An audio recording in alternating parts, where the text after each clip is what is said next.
So, this is what you really gonna do. This is really how you gonna start off my football season. You're really gonna start this season off 1-6. This is what you do to me. Haven't I been there for you the whole time? Have I defended you time after time when national media bashes you time after time?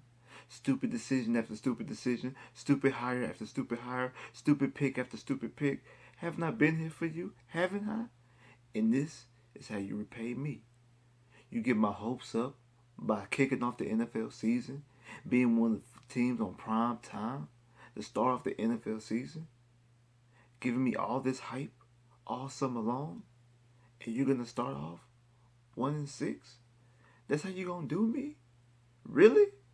After all the YouTube videos I do, this is how you're gonna do me. What's up, YouTube? Your boy back once again with another sport topic, and today we're gonna talk some football. Houston Texans football. Yes, we are here. We are at the bye week, and the Houston Texans are 1-6. I want to talk about some things. I want to talk about what should we be looking forward to going forward. We have 9 games left on the schedule. What should the Houston Texans and the Houston Texans fans be looking forward to? Because it's a lot of stuff that you have to unpack. Because in my personal opinion, I think that you have to make this job attractive. You fired your head coach / general manager. You have to make this job attractive to the head coach, future head coach, and also the future general manager. Now, I hear a lot of speculation. People talking about trading this player, trading that player to acquire draft picks and stuff like that to make the job more enticing. Heard people talking about why would Eric Bieniemy or why would a hot head coach want to go down there where they don't have no draft picks and stuff like that? Why would any general manager? See, first of all, I'm because I understand people. Y'all listen to what other people say, and I get it, understand. You get your information. I'm gonna debunk some theories right now.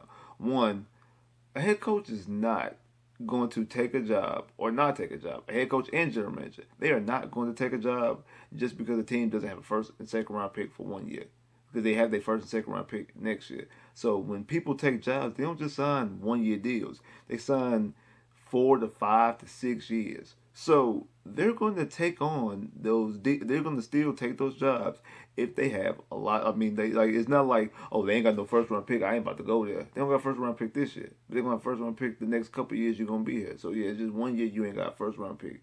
And then the whole thing is we don't have draft picks. We have draft picks. We actually have more draft picks than what you are actually afforded. Everybody's afforded every year 7 picks or 7 rounds. Everybody gets a pick around. Everybody gets 7 picks. We actually have 8 picks. Now, we don't have any premium picks. We don't have any first or second round picks. We have thirds and fourths and fifths and so forth. But we just don't have no first and no second. We don't have the premium picks. So that means you have to find the diamonds in the rough. And that is going to be a little bit harder. I think that's more so to a general manager, not to a head coach. And you really got to be able to find your talent. Now, in saying that, a rebuttal to that is, you don't want to have a dumpster fire as far as you selling everything. Because everybody out here want to treat the Texans like a garage sale. Trade this player, trade that player. Now you enter in the territory of, why would I go there to be a head coach if you can trade everybody? Especially, I don't want Jack Easterby, because that's the person who I'm assuming is in charge right now. I don't want him to make any moves as far as any roster moves. I don't want him to make no trades. I don't want him to make no signings. I don't want him to make no cuts. I want whoever you hire as the new general manager, I want him to do that. I don't want you to give the. We've seen what his deals look like in the past. Like I said, things ain't started getting funny until last summer when Jack Easterby got here. That's when you start trading Clowney. That's when you start trading. That's when all the weird trades, you giving up all this stuff with Larry McSon. So I don't want that to be the situation. So I don't want it to be a complete dumpster fire as far as you getting rid of everything before actual real general manager comes in. I want him to put his plan in place. I want him to make decisions who he decides who he wants to keep and who he wants to stay. In saying that, that's what these next 9 games is about. You have to figure out who's on this roster and who's not. Obviously, we already know these coaches. The one thing about starting 1-6 and the Texans actually losing against Green Bay, the one saving grace to that is Tim Kelly gone. I wasn't a huge fan of Tim Kelly coming into the season. As far as like I said, I felt I mean, if he learned from Bill O'Brien, he's going to have Bill O'Brien type tendencies. He learned his play stuff from Bill O'Brien. So how really good of offensive coordinator he is, I really had no really strong belief that he was going to be a good offensive coordinator. Now, he had Deshaun and the offense had an amazing game against the Titans, even though they fell short. And you start hearing people talk about, hey, well, maybe we just hire a defensive coach and we keep Tim Kelly's offensive coordinator. Nah. What Green Bay showed you, you can't keep nobody on this coaching staff. Anthony Weaver, gone. Everybody that's on this coaching staff needs to be gone. Outside, I'm in favor of keeping T.J. Yates because I think T.J. Yates he's a guy who's been through different systems, and I know Deshaun actually likes T.J. a lot, and has a relationship with him off the field. I think that keeping T.J. could be something that'd be beneficial not only for him, of course, but also for the Texans organization going forward as far as future offensive coordinator type players. Because I think TJ has coach written all over. I've said this numerous times. I think TJ actually has potential to eventually be a head coach down the road. I'm not saying now. I'm saying like years from now. Talking about 10 years from now. He has potential to be some type of head coach, even if it's just on the collegiate level, if not in the NFL. He has coaching capabilities and he has coaching qualities to him. So I would want to keep him because he could be somebody else that you could be able to grow onto your staff and be somebody you grow in-house who could potentially take the reins over or have a stronger coaching tree. And again, like Hancho say, Texas are a farm system that goes for coaches and for players. I think they really do sprinkle out talent throughout the whole NFL. Now, back to what I'm saying. You have to figure out what you have on this roster as far as players. These young guys got to play. We're going to talk about the secondary because we already know Eric Murray, Hargraves can't play. They're not good. Now, we got to see what's going on with Roby. Hopefully, Roby can come back after the bye week. The rookie that we drafted, John Reed, he got to play, man. You have to see exactly what you have in John Reed. You have to see, you got to see what you have in John Reed. I was a huge fan of Jonathan Gennard out there in Florida. I jumped up when we drafted him. I think Jonathan Gennard has a lot of talent. We got to use him. He plays like 1% of the snaps since he's been active. Like, it's crazy. I mean, Bill O'Brien came into the season talking about rookies don't know anything. It's going to be a veteran league. And even though he's gone, they're still living by that mantra because the rookies are not playing. Blacklot not playing. I can't judge these guys. I can't grade or evaluate these guys because they're not playing. They have to play, man. They have to. Kiki, Isaiah Coulter, you got to get these guys on the field. But I do think that this offense needs to show, you have to prove that it's worth coming here to be a head coach. For the Eric Bieniemys, for the Arthur Smiths, for the Lincoln Rileys, for the Byron Leftwiches, for the Greg Romans. Offensively, you gotta make it worth their while, and you have to be like, okay, I want to go there. I want to put my foot on. I'm gonna put my footprint, my handprints, my fingerprints on that roster right there because they have talent. They have the quarterback. They have the left tackle. I think they have a receiver.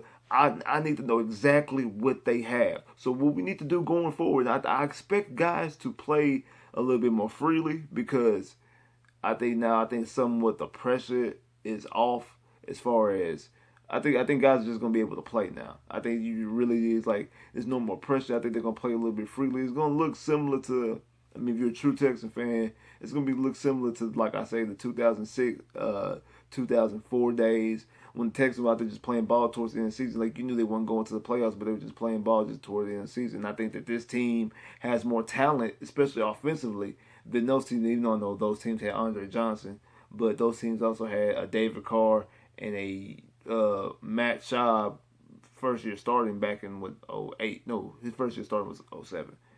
You have a better seasoned quarterback with Deshaun Watson, a better quarterback talent wise, and just all around better quarterback. So off of that, it's going to look better anyway. Even though you don't have that dog in Andre Johnson, but you do have talent in Will Fuller. You do have talent in Cooks. You do have, like I said, Randall Cobb. Even though I think he's being overpaid, Randall Cobb is contributing some.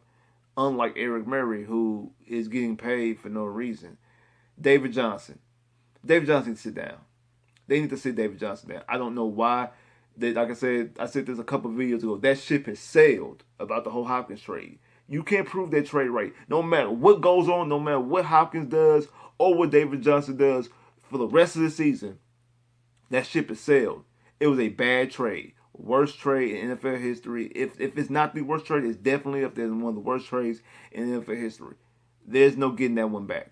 So go ahead, sit David Johnson down. You can't prove nothing. I seen that they cut CJ Prosise. I don't understand why. We gotta see what he's doing. But if that's the case, reactivate Karan Higdon off the practice squad. Get Scotty Fields off the practice squad. Get some of these other guys in so we can see exactly what we have. So we know. So the new general manager, new coach come in like, hey, yeah, we definitely going to get a running back because those guys in it. We already know that David Johnson ain't it. I like Duke, but like I've said this on numerous occasions. Duke Johnson is a slot receiver playing running back. He is not a running back. He's a slot receiver. He's a slot receiver in the running back position. That's all he is. He's a slot. I like Duke Johnson a lot. I want to keep Duke Johnson on the team. I think Duke Johnson, you can do a lot of things well with Duke Johnson, especially if you have the right offensive-minded coach. I think if you have the right offense, you can do a lot of things with Duke Johnson. We are we are vastly underutilizing Duke Johnson. Go look at what Duke did at Cleveland, and look what Duke Johnson's doing right now with Deshaun Watson. It's absurd. It's completely absurd. We are vastly underutilizing all these guys. Every last one of them. From Will Fuller to Kenny Stills to Brandon Cooks. We are vastly underutilizing all these guys. The only guy we probably not underutilizing is Randall Cobb, because I think Randall Cobb is what he is. Randall Cobb and Darren Fells. And I think we vastly underutilizing Darren Fells because, like I said, Darren Fells was very effective. He was at his maximum effective last year when we using RPOs.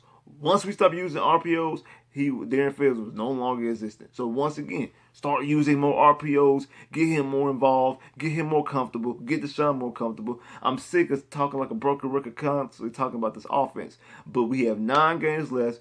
We have to make this job intriguing for a potential head coach.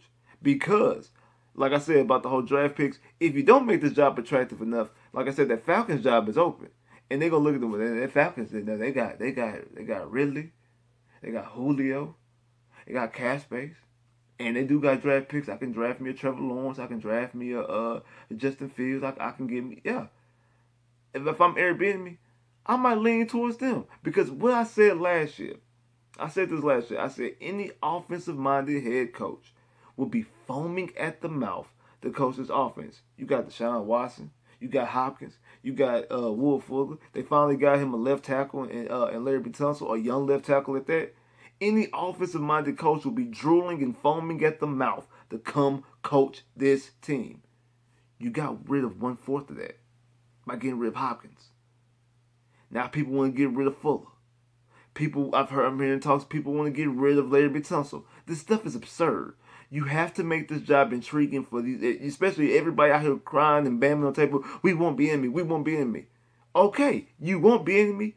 You have to make this job worth being enemy's worth being enemy wanting to take this job.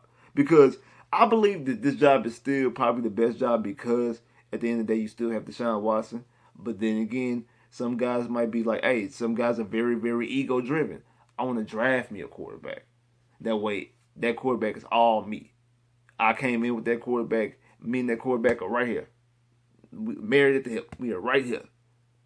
So, like, Deshaun Watson was drafted under Bill O'Brien. Was drafted by Rick Smith and Bill O'Brien coached him for the first 4 years. I could elevate him, but it's just really my guy type stuff. Like, I'm not saying that's the case, but you never know, and you don't want that to even creep in nobody's head. You want Deshaun Watson to be out there balling. You want him out there balling. So Airbnb is on that couch like, yeah, I want to coach that team. Like I said, watching that Titans game, Airbnb, Lincoln Riley, probably on the opposite side, Arthur Smith from the Titans, probably was looking at that film and like, I can coach this team. Do you know what I can do with that offense? Especially Benjamin. I know Benjamin's looking, you know what I can do with that offense? Byron Left is probably like, man, you know what I can do with that offense right there? So you have to make this job attractive. to these guys, to these coaches, and also to the general managers. Part of the reason why you're making it, people are like, well, if you acquire draft picks, you make it attractive to the general manager. No, because if something works, but you might mess up the cap for him. Let him. This you don't want to overcorrect. You don't want to try to overcorrect Bill O'Brien's mistakes, and that's what that is. That's overcorrecting Bill O'Brien's mistakes, especially with somebody who's not an actual general manager like Jack Easterby. Because that's something that people are not understanding. Jack Easterby will be the guy making the decisions. Do you really want him to make these decisions? We could sit talk about all day long or what we can get for somebody or what we would trade for somebody. We could sit there, we could talk about that till we blue in the face. But at the end of the day, we not making the decisions. They are. Do you trust them to make these decisions going forward? Or do you want them to stop, pause, put a pin in it? Let's bring in the actual general manager, a guy who we going to, hey, you the general manager, here's the franchise, you do what you got to do, we going to follow, we going to let you help us get out of the situation and let him work his magic.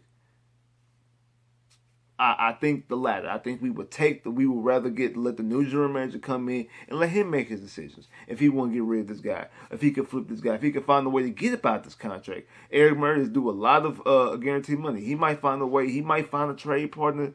You know, he might call in a favor to another general manager, another scout. Like, hey, you owe me that favor.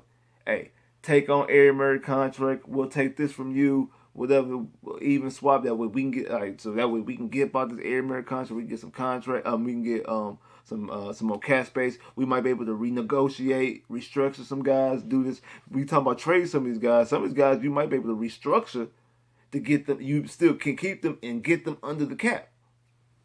So allow the new general manager to do that.